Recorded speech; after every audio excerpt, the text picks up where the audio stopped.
stunning beaches, delicious food, and cities full of history. These are only some of the things that come to mind when you think about Europe. But what if I told you that Northern Europe and Southern Europe seem like two separate continents? Would you believe it? This is especially true when it comes to quality of life and economics. But why is there such a big, clear difference between Southern and Northern Europe? Trust me, the reasons are very different from what you think, but let's find out right away. First, let's take a look at the industrial and economic history of these regions. Northern Europe, which includes countries like Germany, Sweden, Denmark, and the Netherlands, has a long history of industrialization. This started in the 19th century with the Industrial Revolution, which transformed these nations into economic powerhouses. The Industrial Revolution brought about advancements in technology, manufacturing, and transportation. Northern Europe embraced these changes, building factories, developing infrastructure, and expanding their economies. In contrast, Southern Europe, which includes countries like Italy, Spain, Greece, and Portugal, lagged behind in industrialization. These countries were more focused on agriculture and lacked the same level of investment in industrial development. This historical lag in industrialization has had long-lasting effects on their economies. To give you an idea, while Northern Europe was building railways and factories, Southern Europe was still heavily reliant on traditional farming methods. Next, let's talk about natural resources. Northern Europe is rich in natural resources like coal, oil, and natural gas. These resources have played a crucial role in the economic development of countries like Norway, which has become one of the wealthiest countries in the world thanks to its oil reserves. Sweden and Finland, with their vast forests, have developed strong timber and paper industries. These natural resources have provided a solid foundation for economic growth and development. Southern Europe, on the other hand, has fewer natural resources. While countries like Italy and Spain have some natural resources, they are not as abundant or as economically significant as those in the north. This lack of natural resources has made it more challenging for Southern European countries to build strong, diverse economies. They have had to rely more on tourism and agriculture, which can be less stable and less lucrative than industries based on natural resources. Geography also plays a significant role in the economic differences between Northern and Southern Europe. Northern Europe has a more favorable geography for trade and transportation. The region is home to several major rivers, like the Rhine and the Elbe, which have historically been important trade routes. Additionally, the coastline of Northern Europe is dotted with deep-water ports that facilitate international trade. This accessibility to trade routes has helped Northern European countries become major players in global trade. Southern Europe, with its mountainous terrain and less navigable rivers, has faced more challenges in developing efficient transportation networks. The Alps and the Pyrenees create natural barriers that have historically hindered trade and communication. While the Mediterranean Sea provides some opportunities for trade, the region's ports are not as well connected to the rest of Europe as those in the north.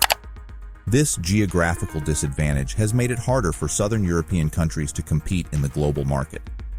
Education and innovation are other critical factors that contribute to the wealth disparity between Northern and Southern Europe. Northern European countries have some of the best education systems in the world. They invest heavily in education, from primary school through to higher education. This focus on education has led to a highly skilled and knowledgeable workforce, which in turn drives innovation and economic growth.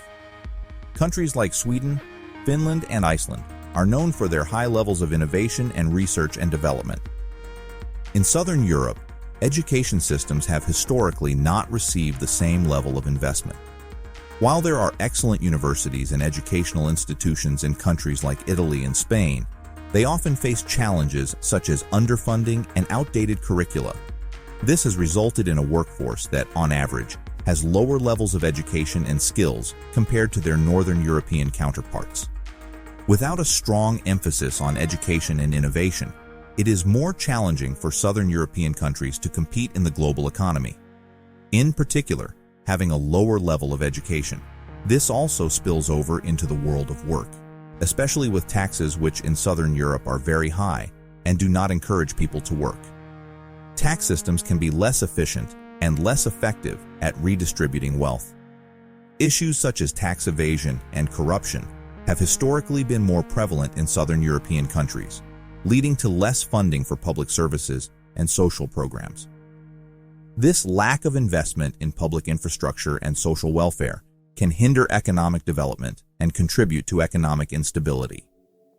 On the contrary, instead, in the Northern European countries, there is high levels of taxation, but they also have well-developed social safety nets and public services. High taxes fund education, healthcare, infrastructure, and social welfare programs, which in turn support economic stability and growth.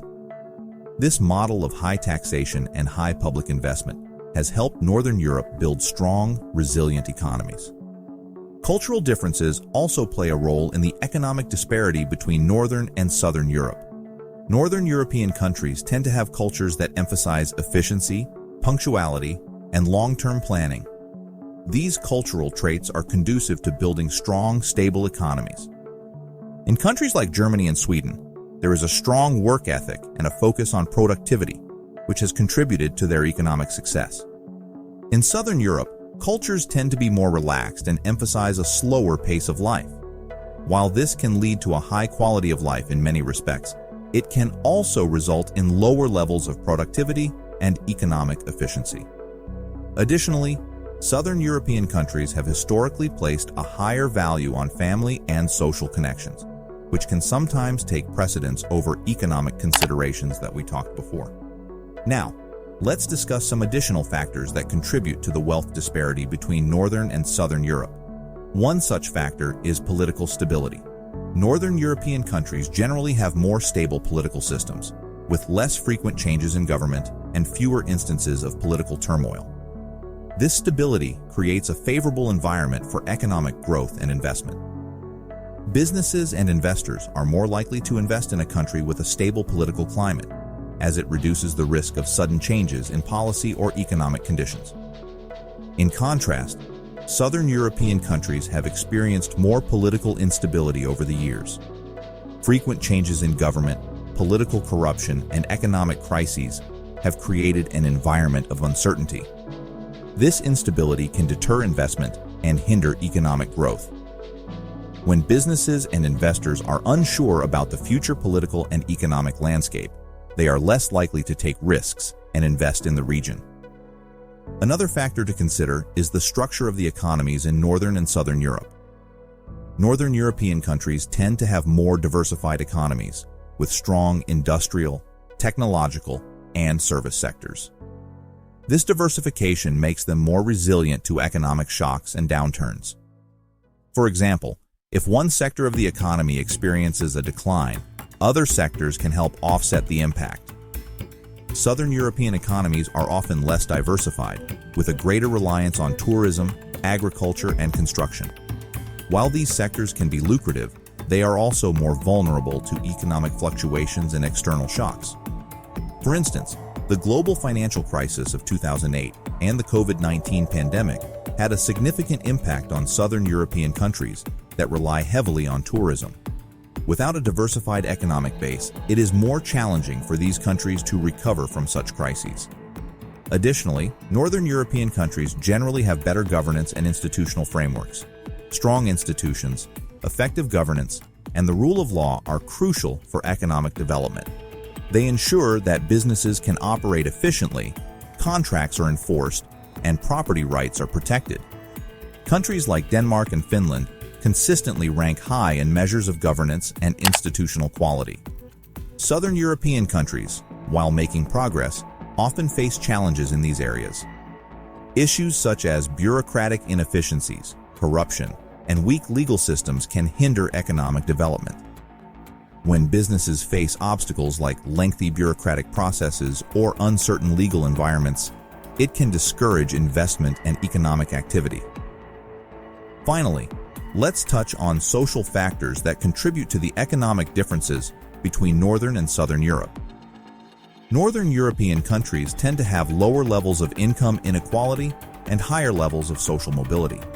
This means that there are more opportunities for individuals to improve their economic situation through education and employment. A more equal distribution of income and opportunities can support economic growth by ensuring that a larger portion of the population can contribute to and benefit from economic activity. In Southern Europe, income inequality can be higher and social mobility lower. This means that there are fewer opportunities for individuals from lower income backgrounds to improve their economic situation. High levels of inequality can lead to social and economic problems, such as reduced consumer spending and increased social unrest. Addressing these issues is crucial for promoting economic growth and improving the overall quality of life. In conclusion, it is as if Southern Europe had lagged a few centuries behind Northern Europe, but despite this, Southern Europe is working hard to keep up with Northern Europe and eliminate this imaginary line that separates them. And in your opinion, how can this disparity be eliminated? Let me know with a comment below. And if you liked the video, don't forget to like and subscribe to the channel for more future content.